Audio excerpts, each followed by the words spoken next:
이제 하나님 말씀을 봉독해 올리겠습니다. 하나님 말씀은 마태복음 5장 10절, 11절, 12절 세 절 말씀을 제가 표준 세번역으로 읽겠습니다.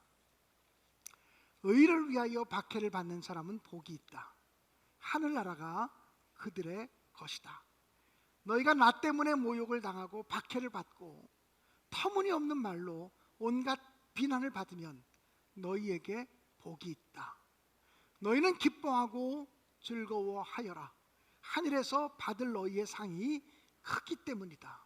너희보다 먼저 온 예언자들도 이와 같이 박해를 받았다. 아멘.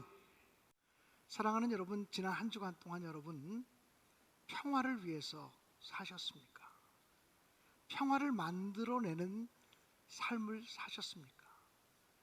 팔복의 말씀 중에서 7번째의 말씀은 화평케 하는 자는 복이 있나니 그들이 하나님의 아름을 받을 것이미요 라고 말했습니다. 지난주에 이미 말씀을 드렸지만 이 말은 우리가 화평케 하는 삶을 살면, 평화를 위해서 일하는 삶을 살면 그때 비로소 하나님의 아들이 된다는 말씀이 아니고, 우리가 평화를 위해서 일하면 세상 사람들이 우리를 바라보면서 당신 평화를 위해서 살아가는 걸 보니까, 평화를 위해서 일하는 걸 보니까 당신은 분명히 하나님의 사람이고 당신은 분명히 하나님의 아들입니다 라고 하는 인정을 받게 될 것이라고 하는 의미입니다. 예수 믿지 않는 사람들로부터 하나님이 당신과 함께 하세요, 우리는 하나님이 당신과 함께 하심을 분명히 보았습니다, 믿습니다, 이렇게 칭찬받는 것보다 더 큰 칭찬은 없다고 분명히 믿습니다. 그런데 이 7복, 7번째 복 다음에 마지막 8번째 복이 나오는데요, 이 8번째의 복은 의를 위하여 핍박을 받는 자는 복이 있나니 천국이 그들의 것이미요 라는 말씀. 이 세상에 핍박받는 거 좋아하는 사람이 누가 있습니까? 이 세상에 박해받는 것 좋아할 사람이 어디 있겠습니까? 아니, 이런 걸 복이라고 말하나? 이런 생각이 들기도 하지 않습니까? 그래서 이 팔복의 말씀은 천국의 가치관을 가진 사람만이 이해할 수 있는 복이다라고 말씀드릴 수 있습니다. 세상적인 기준을 가지고 살면, 세상적인 가치관을 가지고 살면 이 팔복의 말씀이 하나도 우리에게 복으로 와닿지 않습니다. 그러나 성경적인 가치관을 가지고 살고 믿음의 가치관을 가지고 살기 시작하면 의를 위하여 핍박받는 것이 복이라고 하는 사실을 비로소 깨닫게 되어진다라고 하는 사실입니다. 여러분, 먼저 성경이 말하는 의를 위해서 핍박받는 것이 아닌 것이 무엇인지를 말씀드리겠습니다. 자기의 실수나 자기의 허물이나 자기의 죄 때문에 고난받으면서 내가 의를 위해서 핍박받는다라고 착각하지 마시기를 바랍니다. 베드로서에 보면 사람이 죄를 짓고 매를 맞고 참으면 무슨 칭찬이 있으리오라고 하는 말씀이 있습니다. 내가 내 죄를 짓고 죄값으로 고생하는 것, 그것은 성경이 말하는 핍박이나 박해가 아니라고 하는 사실입니다. 또 우리가 삶을 살아가면서 지혜 없음과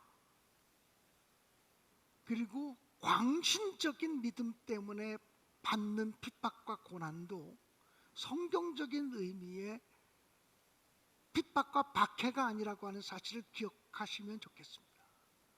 여러분은 이 세상을 살아가면서 어떤 사람을 만나면 마음이 불편해지고 속이 뒤틀립니까?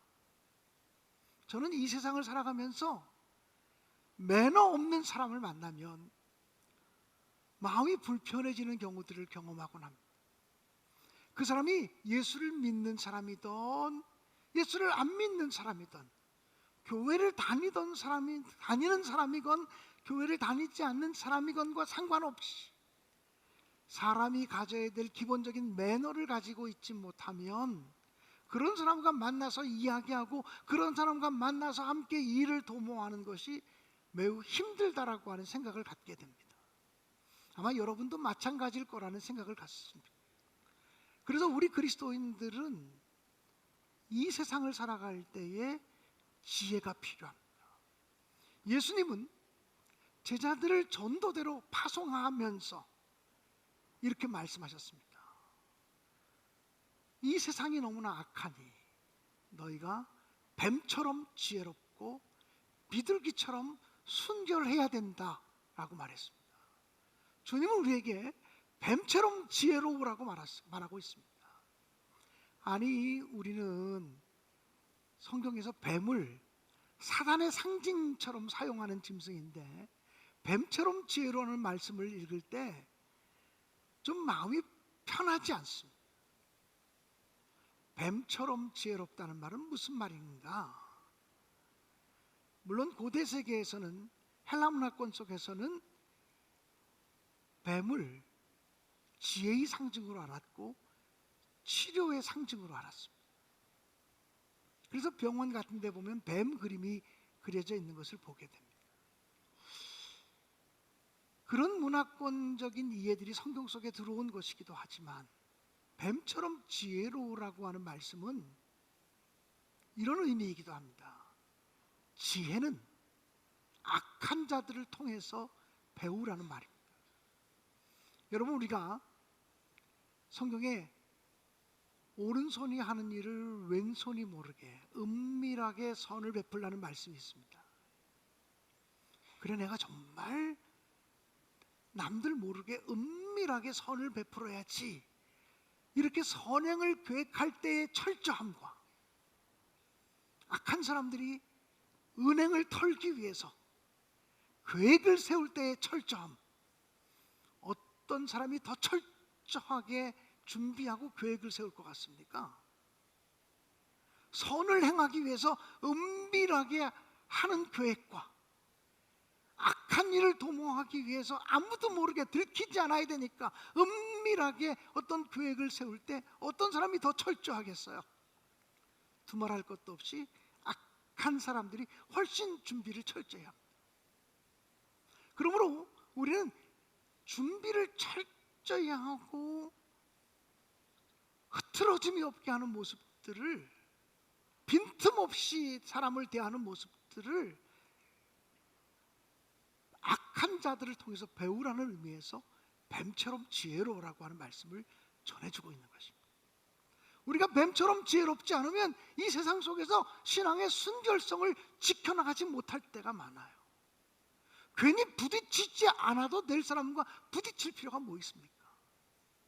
우리는 때를 따라 지혜롭게 피해갈 땐 피하고 우회할 땐 우회하고, 그러면서도 우리의 신앙의 진실성, 우리의 신앙의 거룩성을 지켜나가야 한다는 말입니다.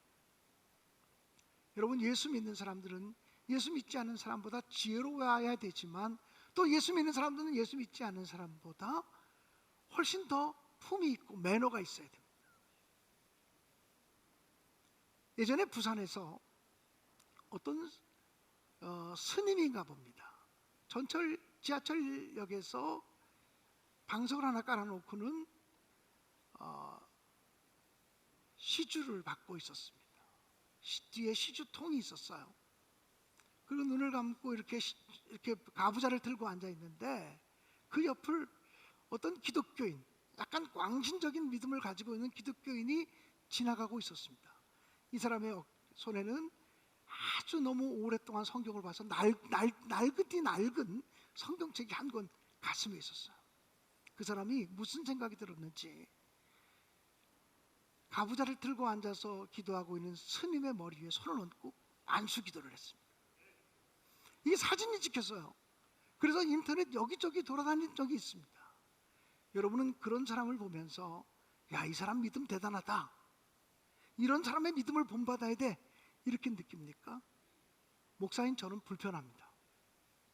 목사인 저는 그런 모습을 볼 때 기독교인이 그러면 안 된다고 느낍니다. 언젠가는 4월 초파일 날 맹렬한 믿음을 가지고 있는 기독교인 한 사람이 동네 자기 어느 사찰에 올라가서 불상을 훼손시켰습니다. 이런 사람을 보면서 믿음이 대단하다고 느낍니까? 저는 무례하다고 느낍니다. 그렇게 우리가 무례하게 살아가면 우리가 가슴속에 모시고 있는 너무너무나 존귀한 예수 그리스도가 추해질 수 있습니다. 너무나 존귀한 예수 그리스도가 싸구려가 되어질 수 있습니다. 너무나 귀하신 예수 그리스도가 믿지 않는 사람들에게 조롱받고 욕을 얻어먹을 수 있습니다. 그러므로 우리가 예수 믿는다라고 하는 것은 지혜 있는 사람이 되는 것이고, 예수 믿지 않는 사람보다 더 품이 있고 매너 있는 사람이 되는 것을 의미한다라고 하는 사실을 잊지 마시기를 주님의 이름으로 축원합니다. 그러므로 매너 없이 살면서, 지혜 없이 살면서 실수해서 받는 고난을 예수 믿으면서 받는 핍박이라고 여기지 마시기를 간절히 바랍니다. 세상에 살다 보면 자기 의를 드러내기 위해서 순교하는 사람도 있습니다. 아니, 목숨을 버리는 것도 자기 의를 드러내기 위해서 하는 사람이 있을까? 이런 생각이 들지만 고린도전서 13장 3절에 보면 자기 몸을 불사르게 내어줄지라도 사랑이 없으면 아무것도 아니요라고 했습니다. 사랑이 없으면서도 자기 몸을 불사르게 내어주는 순교에까지 이르는 사람도 있다는 거예요. 왜? 자기 의로움을 세우기 위해서, 자기 의로움을 지키기 위해서. 그런 것은 성경이 말하는 의를 위한 핍박과 박해라고 말하지 않습니다. 사랑하는 여러분, 오늘 팔복의 말씀의 마지막 8번째 복은 의를 위하여 박해를 받는 자는 복이 있나니 천국이 그들의 것이니요 라고 말했습니다. 의를 위한다는 말이 무슨 말일까요? 11절 본문 말씀에 보면 나를 인하여 박해를 받고 욕을 먹고 나를 인하여 말로 핍박받는 것을 의미합니다. 그 나를 인하여라고 하는 그 나가 어떤 분일까요? 이 산상수훈의 말씀을 우리에게 선포하신 예수님입니다. 그러니까 의를 위해서 고난받는다는 것은 예수님을 위해서 고난받는 것을 의미합니다. 예수님을 위해서 핍박받는 것을 의미합니다.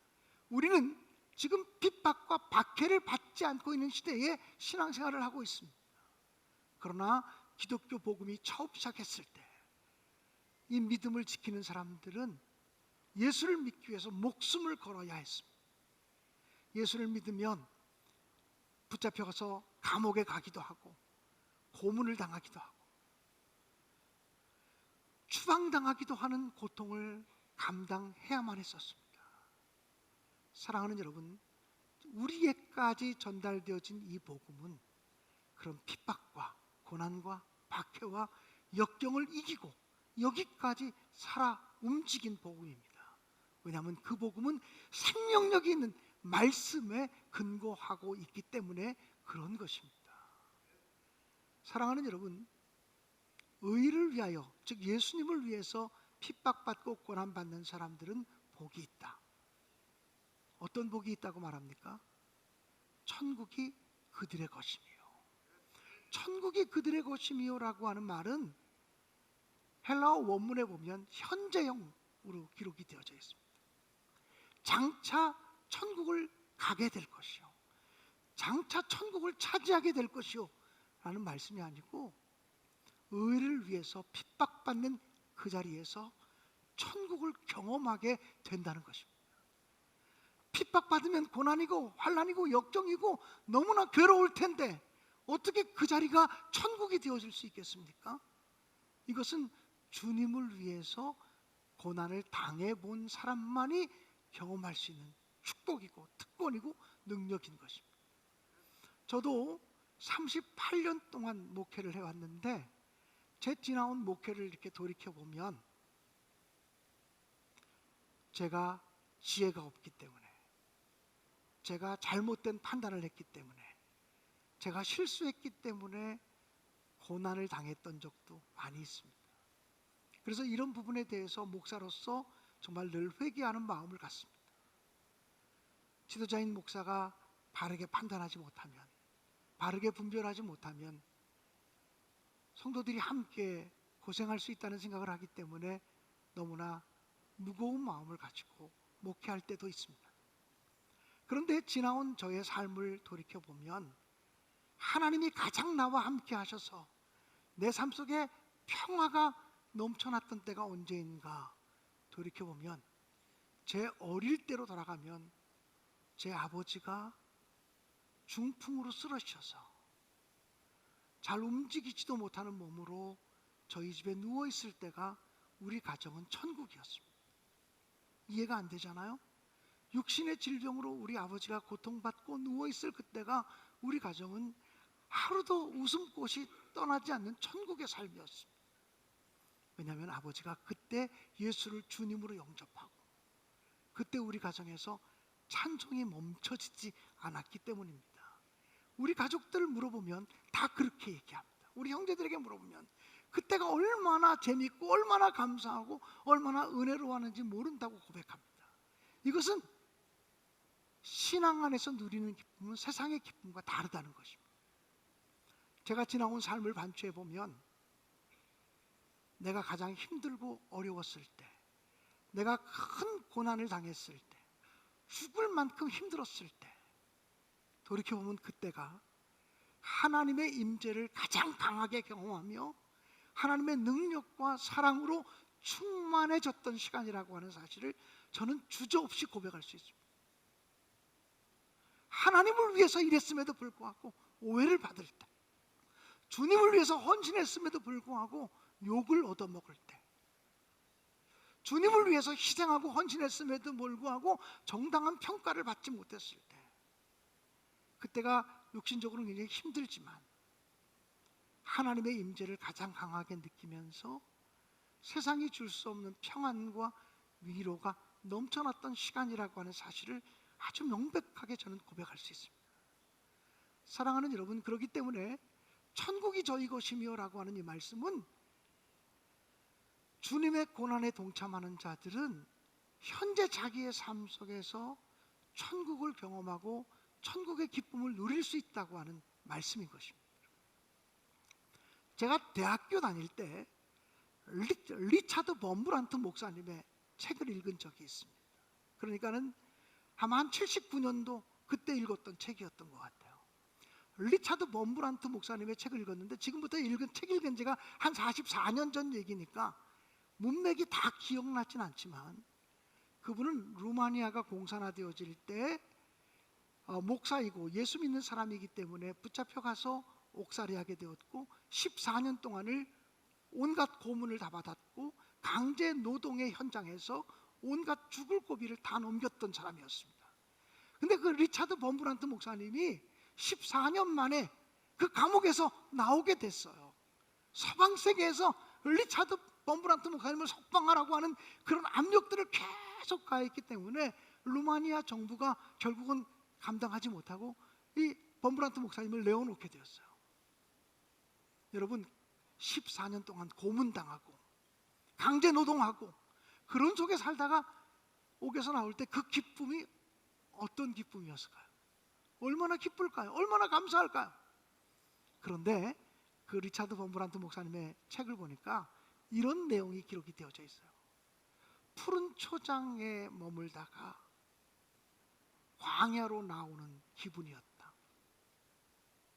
무슨 말이냐면 천국의 기쁨을 경험하다가 광야로 내몰리는 느낌이었다고 얘기를 해요. 무슨 말이죠? 14년 동안 옥에 갇혀 있고 고생하던 그 시간이 푸른 초장과 같은 시간이었고 그 시간이 천국과 같은 즐거움과 기쁨의 시간이었고 지금 감옥에서 나가는 이 순간은 다시 황량한 광야로 나가는 것 같다고 말을 해요. 왜냐하면 리차드 범브란트 목사님은 주님의 고난에 동참하면서 주님이 나를 버리지 않는다는 것과 주님이 나를 꽉 붙잡아 주시고 있다고 하는 사실과 매 순간순간마다 내 힘으로는 이길 수 없는데 매 순간순간마다 내 능력으로는 이길 수 없는데 내 지식으로는 이길 수 없는데 이길 힘이 생겨지고 견딜 힘이 생겨지고 세상이 소유할 수 없는, 어떻게 설명할 수 없는 내면의 기쁨과 감사가 넘쳐 흐르는 것을 보면서 천국을 경험했다는 거예요. 여러분, 주님의 고난에 동참하는 자들에게 주어지는 축복은 이 세상에서 천국을 맛보는 축복이에요. 2세기 말에 순교했던 폴리캅이라고 하는 주교가 계세요. 그 폴리캅 주교가 붙잡혀가서 이제 신문을 받게 됩니다. 그를 신문하는 사람들이 이렇게 말합니다. 네가 지금이라도 네가 믿는 예수를 저주하고, 그리고 로마 황제가 구세주라고, 로마 황제가 구원자라고 한마디만 고백하면 너를 살려주겠다, 너를 놓아주겠다고 말합니다. 어렵지 않다. 말로 한마디만 예수를 부인하고 로마 황제를 구세주로 시인하면 너를 놓아주겠다고 얘기합니다. 그때 폴리캅 주교는 이런 말을 했습니다. 내가 86년을 사는 동안 하나님이 단 한 번도 나를 배신하지 않았는데 내가 어떻게 하나님을 배신할 수 있겠습니까? 그러자, 그러면 너를 극렬히 타는 불 속에 집어넣어서 화형을 시킬 것이다 라고 말합니다. 그러자 폴리캅은 이야기하기를, 당신들이 태우는 불은 잠깐 나를 뜨겁게 할 것이지만 나는 영원한 지옥불에는 떨어지지 않을 것이라고 이야기했습니다. 결국은 폴리캅 주교가 화형을 당하게 되거든요. 그때 폴리캅은 기도하기를 이렇게 기도했습니다. 하나님, 감사합니다. 주님의 영광에 참여하게 하시니 감사합니다. 순교의 순간에 주님의 영광에 참여하게 하시니 감사하다고 고백을 했습니다. 여러분, 오늘 설교 들으면서 굉장히 듣기가 힘드시죠? 그렇게 살고 싶지 않잖아요, 우리가. 저도 그렇게 살고 싶지 않은 마음이 간절합니다. 나도 만약에 고문당하는 상황이라면 정말 예수를 지킬 수 있을까? 이런 생각이 들곤 합니다. 그러나 우리 힘으로는 못합니다. 우리 능력으로는 못합니다. 그러나 하나님이 힘 주시면 할 수 있습니다. 우리가 이 평화로운 시대에 살고 있지만 주님을 위해서 고난받는 것, 내가 주저하지 않겠습니다. 주님을 위한 일이라면 고난받는 것도 내가 기쁘게 감당하겠습니다라고 결단하면 그때 성령의 은혜가 임하는 것이고 성령의 도우심이 임하는 것이고, 그렇게 다짐하는 사람들이 실제 그렇게 살아갈 수 있는 것이지, 난 못해, 난 못해, 그런 사람은 정말 못하는 거죠. 그러니까 우리가 이 평화로운 시대에 살면서도 주님을 위해서 고난받는 것이 최고의 축복이다, 이런 믿음을 꼭 갖게 되기를 주의 이름으로 축원합니다. 여러분, 스데반 집사님은요, 사도행전 7장에 보면 돌에 맞아 순교하면서, 순교할 때 하늘을 보니 하늘이 열리고 예수님께서 하나님 보좌 우편에 서신 것을 보았습니다. 그리고 나니까 그는 돌에 맞아 순교하면서도 그의 얼굴이 천사의 얼굴과 같았다고 성경이 기록하고 있는 것입니다. 바울 사도는 신라와 함께 빌립보에서 복음을 증거하다가 옥에 갇혔습니다. 성경에 보면 깊은 감옥에 갇혔다 그랬는데, 깊은 감옥이란, 로마 문화권 속에서 깊은 감옥이란 고문실이 있는 곳을 의미합니다. 그러니까 바울과 신라가 복음을 증거하다 붙잡혀서 고문을 당했다는 것입니다. 그 두 사람은 쇠사슬에 매여 있습니다. 손도 발도 다 쇠사슬에 매였습니다. 그런데 밤중쯤 되어 바울과 신라가 찬송하니 옥중에 있는 모든 죄수들이 다 듣더라 그랬습니다. 어떻게 그 상황 속에서 찬송할 수 있는 능력이 생겨질까요? 어떻게 그 상황 속에서 찬송할 수 있는 힘이 나올 수 있을까요? 그것도 웅얼웅얼거린 찬송이 아닙니다. 그들이 찬송할 때 옥중에 있는 모든 죄수들이 그들의 찬송 소리를 들을 만큼 크게 외치는 승리의 함성이었다는 것이죠. 바울 사도는 이렇게 고백을 했습니다.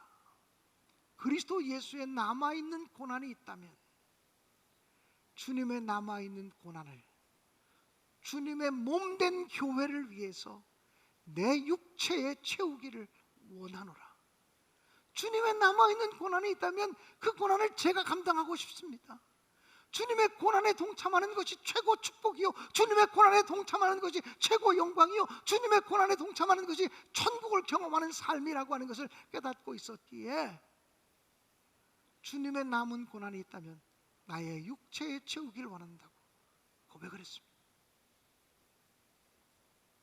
지난주에도 얘기했던 주여 나를 평화의 도구로 써주소서라고 찬송했던 프랜시스는 기도하면서 주님의 십자가의 고통을 저도 느끼게 해주세요. 주님이 십자가에 당하신 고난이 얼마나 큰 고난인지 저도 느끼게 해주세요. 저도 느끼게 해주세요. 저도 맛보게 해주세요라고 간절하게 기도했다고 합니다. 그런데 어느 순간 그의 몸이 정말 십자가에 달리는 것 같은 고통을 느끼게 되었고, 그리고 나서 보니까 자기의 양손에 십자가의 못자국이 나고 양발에 십자가의 못자국이 생기고 옆구리에 창자국이 생기는 그 흔적이 있었다고 전해지고 있습니다. 사랑하는 여러분, 바울 사도는 이제후로는 나를 괴롭게 하지 말라, 내 몸에 예수의 흔적을 가졌노라고 고백합니다. 그 흔적이라는 단어가 스티그마타라는 단어예요. 이 스티그마타가 뭐냐면 노예의 문신입니다. 당시 노예 제도가 존재하던 그 시기에 노예를 잡으면 여기다가 문신을 찍어요. 불인두죠. 문신을 찍어요. 만약에 제 노예면 제 이름을 새기는 겁니다. 김광년 것 이런 거죠. 불로 지지는 거예요. 이 스티그마타, 표식이에요. 흔적이에요. 바울은 고백합니다. 내 몸에 예수의 흔적을 가졌다고. 그게 뭐냐면 예수님을 위해서 고난받은 흔적이 있다고, 예수님을 위해서 희생한 흔적이 있다고, 예수님을 위해서 수고한 흔적이 있다는 고백인 거예요. 사랑하는 여러분, 저는 우리 신내교회 모든 성도들이 주님의 고난에 동참하는 것이 우리 인간이 누릴 수 있는 최고의 축복이요 영광이라는 것을 깨닫게 되시기를 주님의 이름으로 간절히 축원합니다. 주님, 우리 모두가 다 고난받는 거 원하지 않지만, 고난받는 거 정말 원하지 않지만, 우리가 예수님의 이름이 모욕당하는 그때에 예수님의 이름을 부인하라고 하는 그때가 된다면 내 힘이 아니라 성령이 주시는 힘으로 내 믿음을 끝까지 지킬 수 있게 힘 주시옵소서. 기도하며 전진하는 여러분 되시기를 주님의 이름으로 축원합니다. 가끔가다 우리는 내 입술로는 고백하지 못하는데 찬양을 통해서 정말 상상하지도 못하는 고백을 할 때가 있습니다. 지금 오늘 결단 찬양으로 부르고 싶은 찬양도 그런 찬양입니다. 내 마음에 주를 향한 사랑이 나의 말엔 주가 주신 진리로 나의 눈에 주의 눈물 채워주소서. 내 입술엔 찬양의 향기가, 내 삶에는 주를 닮은 향기가 우리에게 나타나게 해달라고 기도하는 것입니다. 하나님의 사랑이 영원히 함께하리. 우리가 온갖 조롱과 핍박 속에서도 순교적인 삶을 살겠다고, 아무리 어려워도 주님 앞에서 순교적인 믿음을 가지고 살겠다고, 초대교회 교인들이 다르게 살아갔던 것처럼, 초대교회 교인들이 믿음을 지키며 살았던 것처럼 생명보다 귀한 이 믿음 지키며 살겠다고, 하나님 이 믿음 지킬 수 있는 힘 달라고 결단하는 마음으로 찬양 우리가 드리도록 하겠습니다.